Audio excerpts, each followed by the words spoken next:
갑자기 시선이 낮아지죠. 당황하지 마십시오. 네, 오늘 특별히 말씀을 또 이렇게 들고 왔습니다. 제가 코로나로 8월 3일 날 걸려서 지금까지 아직까지 후유증이 있어서 계속 치료받고 약 먹고 조금 많이 나아졌습니다. 원래 마이크 목소리만 좋은데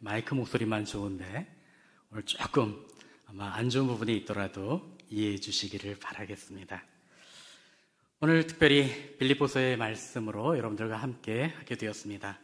오늘 말씀 특별히 바울이 로마 감옥에서 죽음의 가능성을 내다보면서 고별 설교로 한 말씀입니다.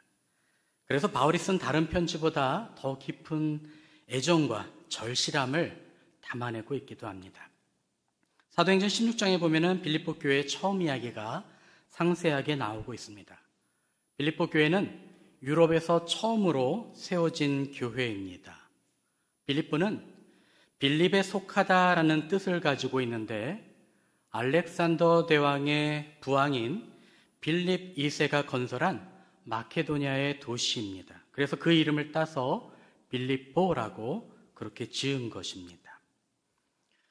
이 빌립보는 아시아와 로마를 잇는 주요한 도로에 그 교통의 요지로 그렇게 자리하고 있어서 굉장히 발달한 도시이기도 합니다. 기원전 42년에는 안토니우스와 옥타비우스가 시저의 암살자인 브루투스 카시우스 군대를 이곳에서 물리쳤기 때문에 여기를 그 승리를 기념하여서 작은 로마로 공포하고 군인들을 이곳에 거주하도록 했습니다. 이 빌립보는 로마의 식민도시이면서도 그래서 은퇴한 군인들의 안식처가 되었습니다. 또 이곳 출신들은 대부분 로마 시민권자가 될 수 있는 그러한 특혜를 주기도 했습니다. 그래서 로마 시민권자로서 고유한 권한인 황제에게 호소할 권한, 즉 특별한 이유 없이 신체를 구금당하지 않을 권한 등과 혹은 세금과 곡물 면제 등의 특혜를 받기도 했습니다. 또 로마의 지방총독 간섭 없이도 자치적으로 행정을 꾸려나갈 수 있는 행정특구 혜택을 받아서 의회주의가 일찍 발달하게 되었던 도시이기도 합니다. 바울과 실라가 제2차 전도여행을 준비하면서 아시아로 가고 싶어 했는데 이상하게도 길이 열리지 않는 것입니다. 그러다가 마게도니아 사람이 마게도니아에 와서 우리를 도우라는 그러한 환상을 접하게 되면서 유럽으로 향하여서 마게도니아의 첫 성인 빌립보에 도착하게 됩니다. 빌립보에서 그들은 안식일의 기도처인 회당을 찾으려고 했는데 찾지 못했습니다. 그러다가 강가에서 유대교 여인들이 관례를 따라서 정결 예식을 하는 것을 알게 되고 거기에서 유대교 여인들을 대상으로 복음을 전하게 됩니다. 그 여인들 중에서 루디아라 별명이 붙은 자주장사하는 여인이 있었습니다. 그 여인은 소아시아 서쪽 고대 루디아의 북부 지방인 두아디라 성 출신의 유대인이었는데 오늘날 우리에게 형제 나라라고 불렸던 어디인지 아시나요? 터키. 네, 그 유명한 터키. 튀르키예의 땅이다라고 해서 터키라고 불려서 이제는 튀르키예라고 국가명을 쓰고 있습니다. 그 튀르키예에 살던 여인이었습니다. 그런데 더 큰 도시인 빌립보에 와서 옛날 로마 시민이나 왕족, 귀족들이 겉옷으로 사용되던 그 자주색 옷감의 비단 장사로 넉넉한 삶을 살았던 유대인이었습니다. 말이 자주장사이지 국경을 넘나들었던 무역상입니다. 그 당시에 여성이었던 점을 고려하면 역량 있는 리더라고 할 수 있습니다. 소아시아의 생산이라는 뜻을 가진 도시 루디아는 염색으로 유명한 두아디라 호수의 조개에서 나오는 분비물로 그 염료를 추출하여서 옷감에 물을 들이는데 그 진홍색 물감이 아주 잘 들었고 좋았다고 합니다. 루디아 여인이 바로 그 지방 출신이었고 그래서 우리가 안성댁, 충주댁 그렇게 부르듯이 이 루디아의 대표적인 인물이 되어서 별명이 루디아로 불렸던 것입니다. 루디아는 빌립보에서 처음으로 복음을 받아들여서 세례를 받고 자기의 가족들 모두 세례를 받도록 했습니다. 당시 세례를 받는다는 것은 예수님을 주님으로 믿고 영접한다라는 뜻입니다. 로마 황제가 주님인데 당시 또 다른 예수님을 주님이라고 고백한다는 것은 쉽지 않은 믿음의 고백이었습니다. 루디아는 그리고 나서 이 바울 일행을 자신의 집에 머물게 했습니다. 그 집이 기도처가 되었고 그것이 바로 빌립보 교회의 처음 시작이 된 것입니다. 이후에 바울과 실라는 거리에서 뱀을 통해서 점을 치는 한 여종을 만나게 됩니다. 저도 중학교 때 전학을 와서 그 청와대 인근에 있는 중학교에 전학을 왔습니다. 중학교 2학년 때였던 것 같아요. 정독도서관까지 가끔가다 이렇게 걸어가서 공부하고 그러고 오는 길에 가끔 이렇게 밖에 나가면은 파고다 공원 앞에서 새가 점을 치는 그러한 거를 종종 보았습니다. 요즘은 그런 게 전혀 찾아볼 수 없더라고요. 새가 이렇게 톡톡톡톡 부리로 쪼면은 점 하나가 쭉 올라옵니다. 신기하게. 저게 쪼면 오히려 들어가야 되는데 쫄수록 이게 올라오는 거예요. 아마 이렇게 톡톡 쫄 때마다 물어 올리는 것 같습니다. 신기해서 그거를 가만히 지켜보기도 했었습니다만 뱀을 통해서 점을 친다는 게 잘 이해가 안 돼서 피리를 불면 이렇게 뱀이 춤을 추는 것도 아니고 그런 거는 이야기를 듣고 했지만 좀 찾아봤더니 우리나라에서도 뱀치기라고 해서 그렇게 뱀을 보면은 재수가 있는지 없는지 그러한 것들을 보았다는 이야기들도 있습니다. 그런데 일반적으로 우리나라에서 영물로 섬기고 이렇게 보호했던 것은 구렁이이지요. 농경사회에서 새와 또 쥐는 굉장히 위협적인 존재였는데 구렁이가, 뱀이 그러한 것들을 잡을 수 있기 때문에 그래서 나름대로 이렇게 소중하게 대했던 것으로 알고 있습니다. 그런데 뱀으로 점을 치던 여인이 갑자기 바울 사도 일행을 보고 나서는 이상해져서 바울 사도 일행을 쫓아다니면서 지극히 높은 하나님의 종으로 구원을 전하는 자라고 앞장서서 소리치면서 다녔습니다. 그것도 하루 이틀이 아니라 여러 날을 그러했다고 사도행전 16장은 소개하고 있습니다. 제가 오래전에 의정부역 대합실에서 누구를 좀 기다리고 있었습니다. 그런데 뭔가 차림새가 이상한 여자분이 당시 한 30대 중반쯤으로 되어 있는 그런 여성이었는데 머뭇머뭇거리다가 갑자기 바지를 내리는 거예요.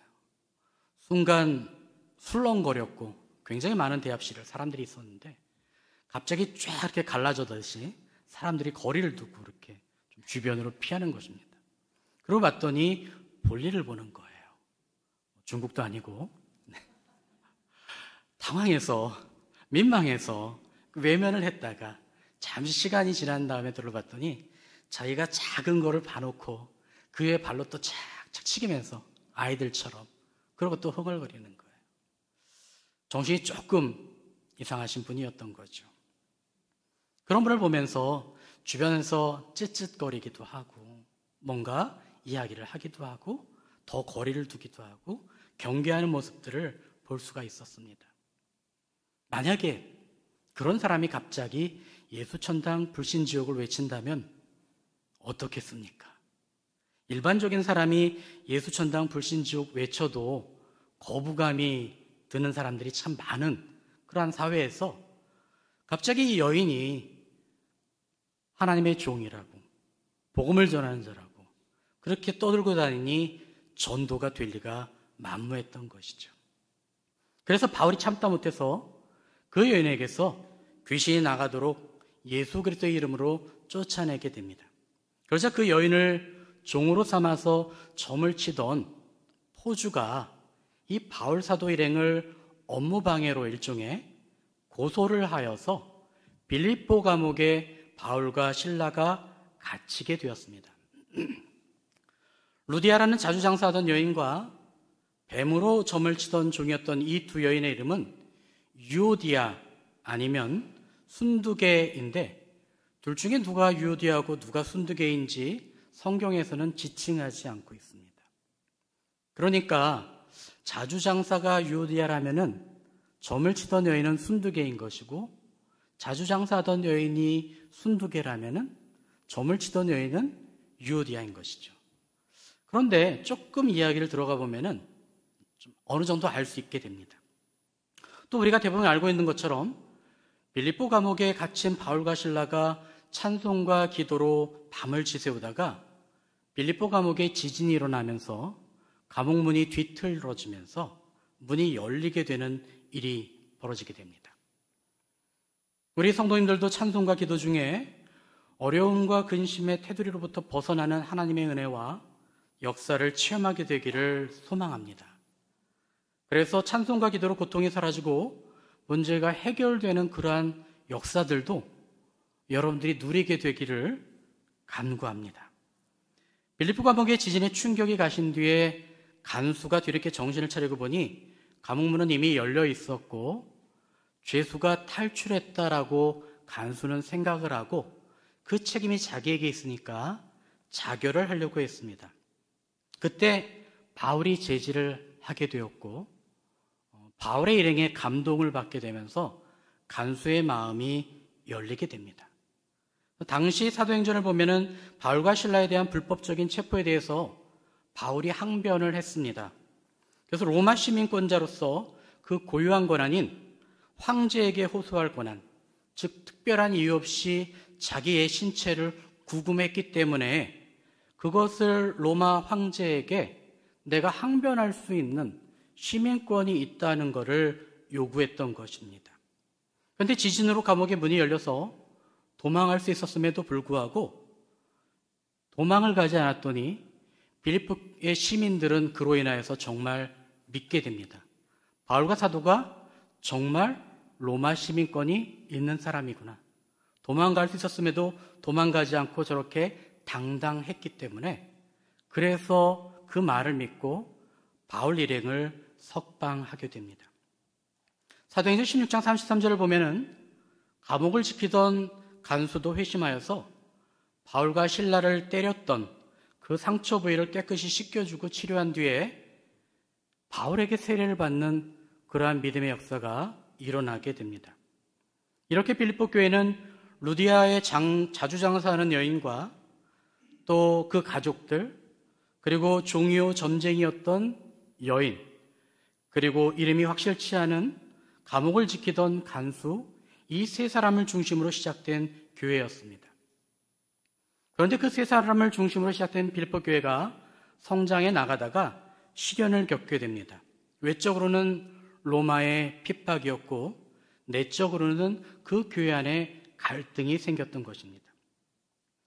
바울 사도 역시 로마의 감옥에 갇혀서 핍박을 겪으면서 순교를 앞두고 있으면서 예수를 주로 고백하고 믿는 그리스도인으로서 핍박을 받고 있는 빌립보 교회에게 이 편지를 쓴 것입니다.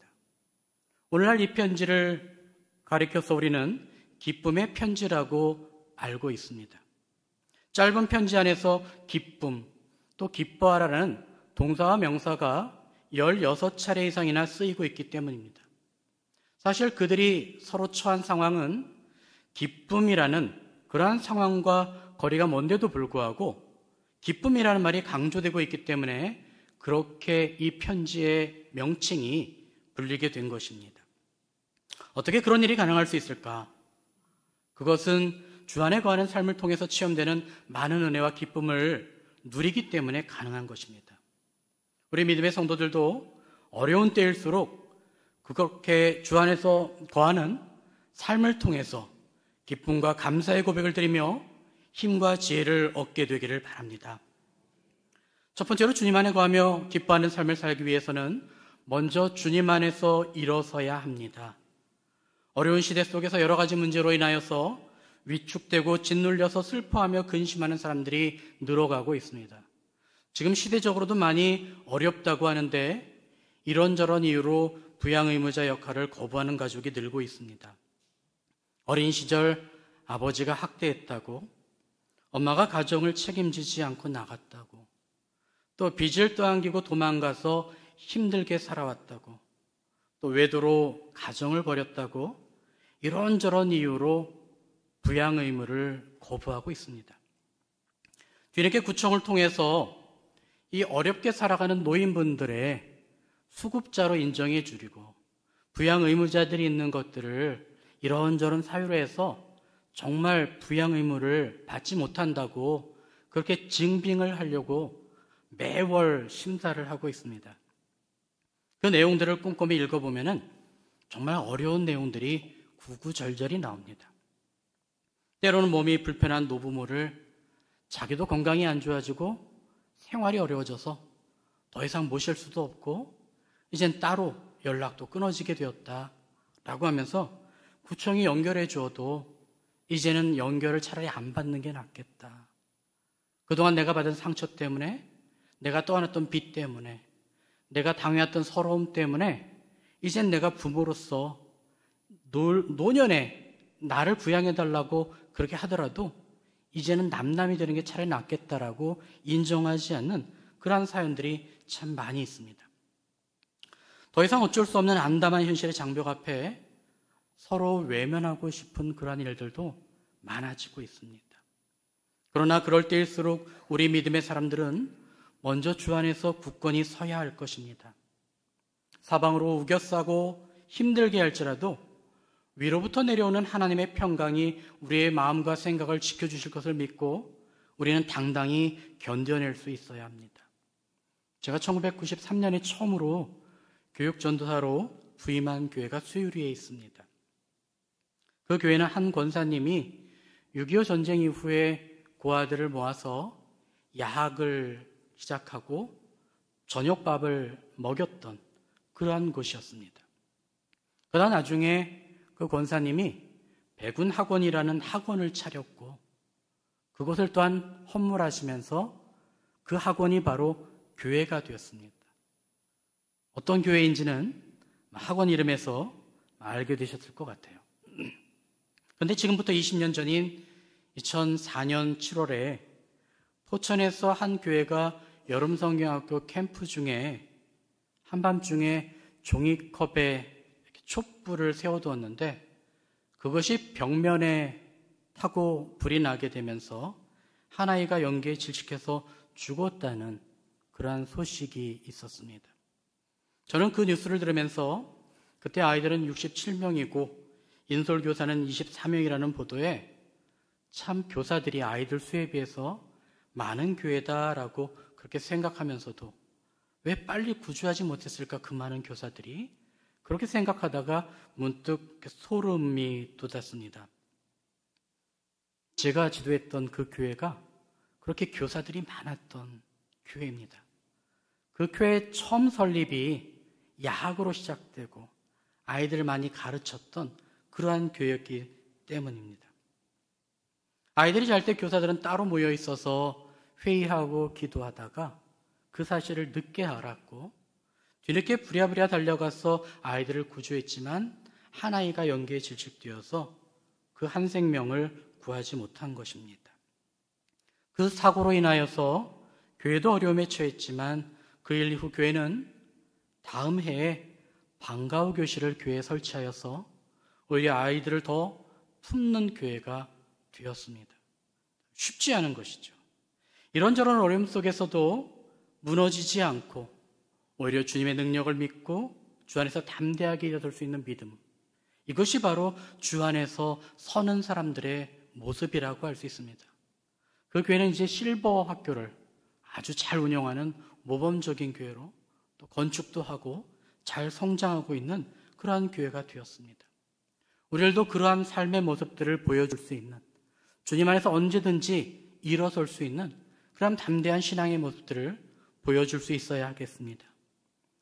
두 번째로 주 안에서 같은 마음을 품어야 우리는 주 안에서 기뻐하는 삶을 살 수 있습니다. 어디서나 상황과 여건 때문에 오해가 생기기도 하고 문제가 발생하기도 합니다. 그럴 때 내가 겪는 삶의 문제가 나만의 것이 아니라 서로의 것, 우리의 것, 그리고 사회 구조적인 것까지 볼 수 있는 넉넉한 마음과 넓은 인식을 품어야 할 것입니다. 처음에 복지관에서 야간 방과 후 보호 아동들을 품을 때 주로 한부모 가정의 자녀들을 품었습니다. 아이들이 의기소침하고 소심해서 서로 이렇게 마음을 열지도 않고 사귀는데 좀 시간이 오래 걸렸습니다.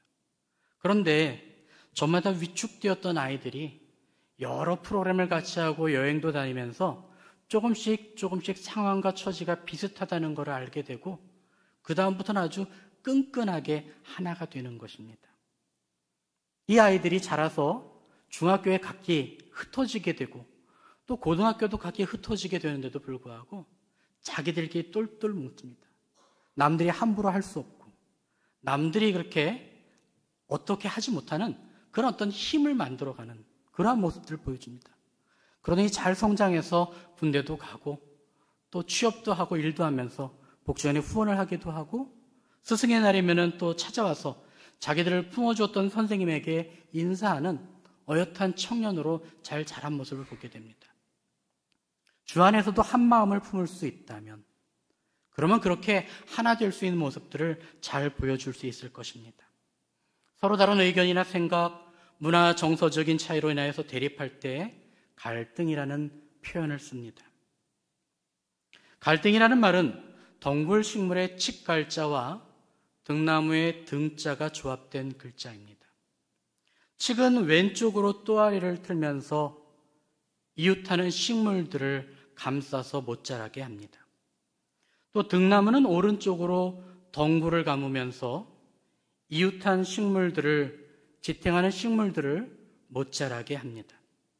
그런데 이 둘이 만나서 서로 얽히면은 풀기 힘든 모양이 되고 또 그 나무의 성질이 질겨서 자르기도 힘들고 뿌리는 또 잘 뽑히지도 않는 그러한 식물들이기 때문에 갈등을 해결하기가 문제를 풀어가기가 쉽지 않은 것을 쓸 때 쓰는 용어로 사용되고 있습니다. 빌립보 교회는 바울이 로마 감옥에 갇혀 있을 때 유대교의 영향을 받은 이들이 바울이 가르친 복음만이 아니라 정결예법 등 율법적인 것과 절기를 지켜야 할 것들을 요구하면서 강조하는 주장들이 들어오게 되었습니다. 그로 인하여서 유대인의 배경과 헬라인의 배경을 기반으로 한 믿음 생활의 두 축이 조화를 이루지 못하고 갈등을 조장하게 되었습니다. 주의 일을 위해서 열심을 품었던 그 처음 두 여인 유오디아와 순두개가 그러한 오염된 가르침으로 인해서 내적 갈등이 생기게 된 것입니다. 그래서 사도는 그들에게 같은 마음을 품으라라고 권면하였습니다. 그리고 3절 말씀을 보면은 빌립보 교인들에게는 사도와 함께 복음에 힘쓰던 여인들을 돕고 또 동역자들을 도우라고 일깨우고 있습니다. 바울 사도는 내가 그리스도를 본받은 것 같이 너희는 나를 본받으라고 자신 있게 가르쳐왔던 사람입니다. 예수 그리스도를 만나지 못한 사람들에게 내가 예수 그리스도를 닮았으니 여러분들은 나를 보고 나를 본받으라고 그렇게 자신 있게 강조했던 것입니다. 그리고 주 안에서 같은 마음을 품을 것을 권면한 것입니다. 주 안에서 같은 마음을 품을 때 우리는 하나됨을 이룰 수 있고 형제자매의 연합을 누리고 기뻐하는 삶을 체험하고 보여줄 수 있습니다. 거기서 하나님을 사랑하는 자, 곧 그 뜻대로 부르심을 입은 자들은 서로 협력하게 되는 것이고 더 나아가서 선한 일을 이루어갈 수 있는 은혜의 삶과 기쁨의 삶을 체험할 수 있는 것입니다. 오늘날 교회를 섬기는 많은 분들이 있습니다. 우리가 그분들을 존중하는 것은 그분들의 경륜이나 직분 때문이 아니라 주님의 몸된 교회를 섬기시는 분들이기 때문인 것입니다. 우리도 주님의 몸된 교회를 여러 모양으로 섬기는 주의 종들을 도울 수 있어야 합니다. 제가 신학생들이나 전도사님들이나 후배들에게도 존댓말을 많이 씁니다. 저의 이제 습관, 버릇이 된 것입니다.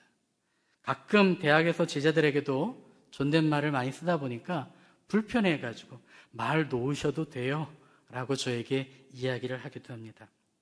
그것은 제가 그렇게 존중받았던 경험 때문에 그렇습니다.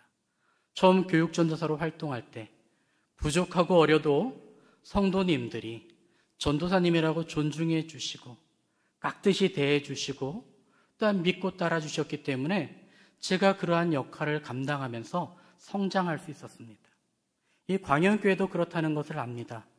전도사님들이 여기를 많이 거쳐갔을 것이고 신학생들이 많이 거쳐갔을 것입니다. 그분들이 우리 감리교회 지도자로 잘 성장할 수 있도록 그렇게 섬겨주시고 대해주시고 부족한 점들을 채워주셨기 때문에 여러 모양으로 그렇게 섬기는 종들을 도와주셨기 때문에 많은 일꾼들이 이곳에서 또한 배출되었을 줄로 압니다. 또한 이제는 바울 사도가 권면하는 것처럼 복음에 힘쓰는 여인들을 도우라고 권면하는 점들을 우리가 기억해야 할 것입니다. 어려운 분들을 도와야 하는 것들, 또 함께 해야 하는 것들을 가르치면서 시험과 환난 중에, 어려움 중에, 내적으로 외적으로 핍박을 당하는 중에도 이 교회 공동체를 지켜갈 수 있는 그러한 가르침을 주고 있는 것입니다. 그래야 모든 피조물인 생태계가 하나님의 자녀들이 나타나기를 탄식하며 고대하는 이 시대에 귀한 일꾼들이 계속 배출되고 자라날 수 있을 것입니다. 특별히 다음 세대를 품고 기도하는 우리 광연교회가 그렇게 하나가 될 수 있기를 기원합니다. 세 번째는 주 안에서 항상 기뻐하는 것입니다. 성령 충만한 사람들의 특징이 약간 얼굴이 불그스레하고 기쁨이 충만한 모습을 띠고 있습니다. 저도 종종 그러한 분들을 만나게 됩니다. 그래서 한 사병이 다른 중대원이었는데 굉장히 기쁨이 충만한 모습을 볼 수 있었습니다. 그래서 참 군종 후임으로 삼고 싶을 정도로 그렇게 마음이 갔는데 그 친구가 워낙 똑똑했기 때문에 인사병으로 또 삼다 보니까 빼올 수가 없었습니다. 근데 어려움이 당해도 교회 간다고 핍박을 당해도 늘 얼굴에 기쁨이 충만한 모습을 볼 수 있었습니다. 저 친구는 성령의 열매 가운데 희락의 열매, 기쁨의 열매를 맺었구나라고 그렇게 느낄 수 있었습니다. 우리 권충만 목사님 제가 보면은 기쁨이 충만합니다. 이름부터 가니까 충만한 것 같아요. 덩치는 저보다 굉장히 커가지고 그럼에도 불구하고 제가 이렇게 존대해주고 그러면은 또 어려워가지고 깍듯이 또 저한테 인사를 합니다. 그럼 또 저도 불편해집니다. 근데 보면 늘 긍정 아이콘으로 기쁨이 충만한 모습을 보여주고 있습니다. 그러한 모습을 볼 때 함께 일하고 싶고 함께 하고 싶은 그러한 마음들이 열리고 또 더 도와주고 싶고 더 협력하고 싶은 그러한 마음들이 생기는 것을 보게 됩니다. 제가 1997년에 대학원에 이제 좀 공부를 또 하러 들어갔습니다. 대학원에서는 이렇게 왜 팀으로 과제를 이제 많이 맡기시기도 하는데 원서들을 이렇게 많이 몇 권씩 또 짧은 시간에 보면서 그걸 가지고 또 발제도 해야 되고 이런 내용들이 있었습니다. 참 부담되는데 서로가 이렇게 팀을 짜는데 좀 똑똑해 보이는 분들하고 이렇게 편을 짜잖아요.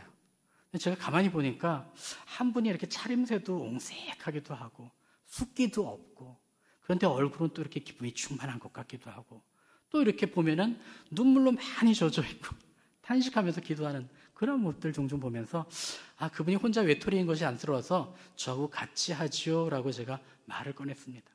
굉장히 좋아하시더라고요. 기뻐하시더라고요. 그런데 그 모습을 보고 또 제 아는 선배님이 저에게 또 붙으셨어요. 셋이서 이제 준비해 나가는데 나중에 이야기를 꺼내다 보니까 이분이 원서를 다 맡겠다는 거예요. 알고 보니까 우리나라 국회에서 영문 속기사였습니다. 우리 감리교회 평신도였습니다. 근데 이분이 평신도로 선교사로 피지에 파송된 분이었어요. 근데 일정 기간이 지나서 이제 또다시 공부를 하기 위해서 들어오신 거예요. 공부하고 또 나가고 공부하고 나오고 또 이런 기간 중에 만나게 된 건데 얼마나 든든하겠어요. 이분이 다 맡아주시는 거예요. 다 번역해 주시는 거예요. 참 편안했죠.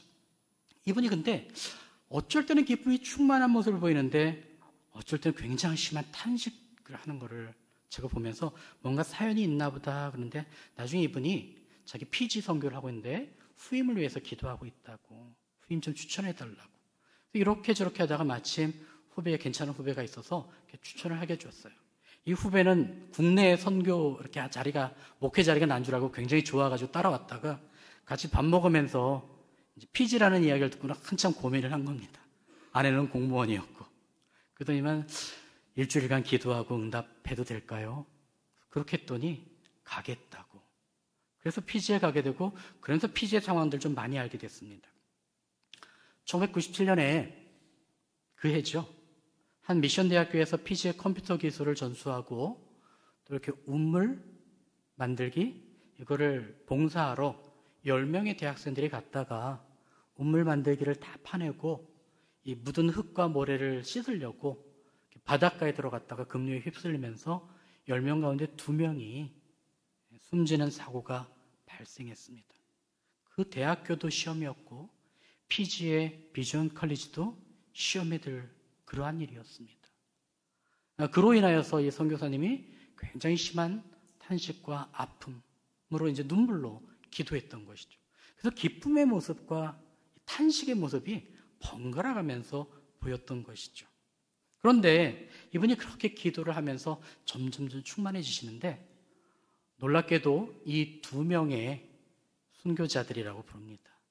그 대학은 순교자였다. 하나의 미랄이 죽어서 썩어지면서 싹이 나서 한 몇 달 뒤에 700여 명의 피지 원주민들이 복음을 접하고 비전 칼리지로 오게 되고 예배를 드리게 되는 그러한 역사가 벌어지게 된 것입니다.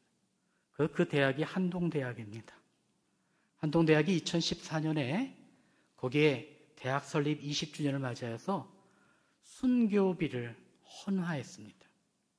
그리고 후배들은 선배들처럼 해마다 몇백 명이 열방으로 나가서 선교 활동을 하는 그러한 전통 있는 학교로 변화된 것입니다.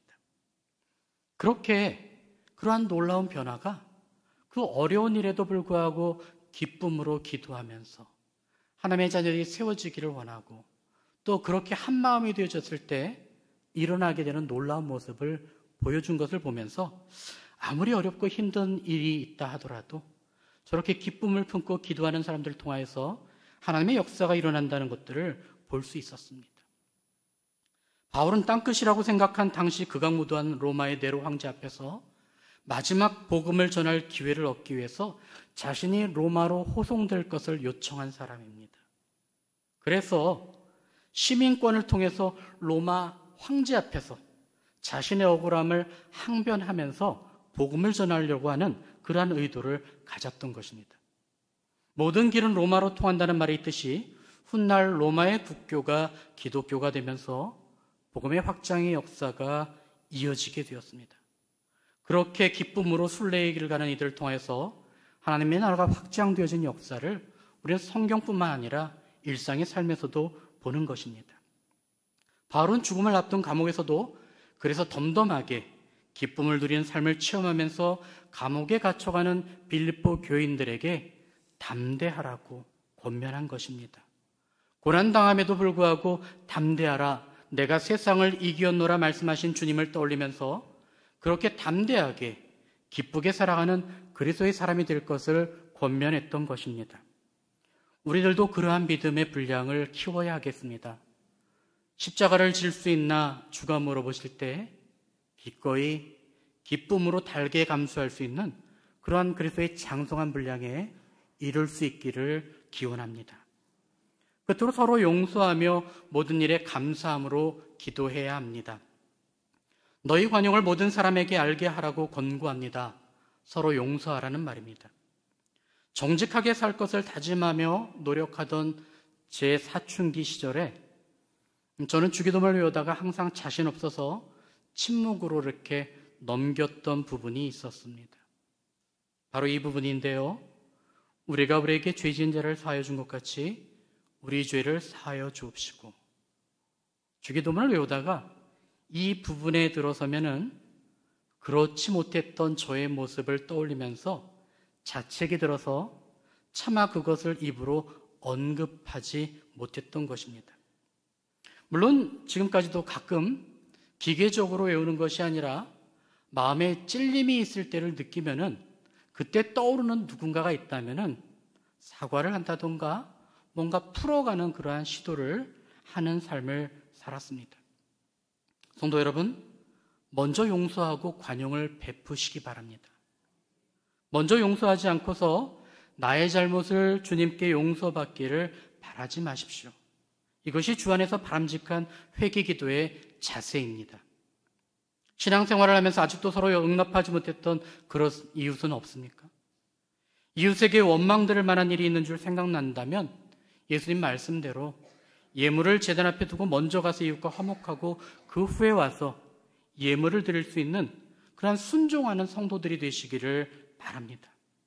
이것이 바로 성숙한 신앙인의 삶의 자세인 것입니다. 이렇게 살아가려는 노력이 있을 때 그리스도의 장성한 분량을 바라보게 되는 것이고, 내가 온전한 것 같이 너희도 온전하라고 말씀하신 우리 주님의 가르침을 따르는 삶이 되는 것입니다. 초대교회의 하나님과 사람들에게 칭찬받았던 7 집사와 같이 신앙적으로 더욱 성숙해져가는 저와 여러분들이 되기를 소망합니다. 그러면 하나님의 평강이 예수 그리스도 안에서 우리의 마음과 생각을 지켜주실 것입니다. 그러면 우리는 더욱더 주님 안에서 기뻐하는 삶을 누리게 될 것입니다. 오늘도 그러한 삶을 누리는 출발점이 되기를 소망합니다. 기도하겠습니다. 하나님 감사드립니다. 오늘의 말씀을 통하여서 우리의 삶을 돌아봅니다. 우리의 가정과 우리의 공동체를 돌아봅니다. 우리에게 부족한 것이 무엇인지를 깨달아 알게 하나님이 일깨워 주시고 말씀으로 우리를 비춰주셔서 우리가 온전히 회개하고 우리 주님의 말씀에 순종하는 저희들 되어지게 인도하여 주시옵소서. 말씀과 기도로 정결케 되어지는 삶을 사모하게 도와주십시고 하나님의 거룩하심과 같이 너희도 거룩하라고 하신 말씀을 마음 깊이 새기고 온전케 성장하는 저희들 되어가게 주님 인도하여 주시옵소서. 예수님의 이름으로 기도드렸습니다.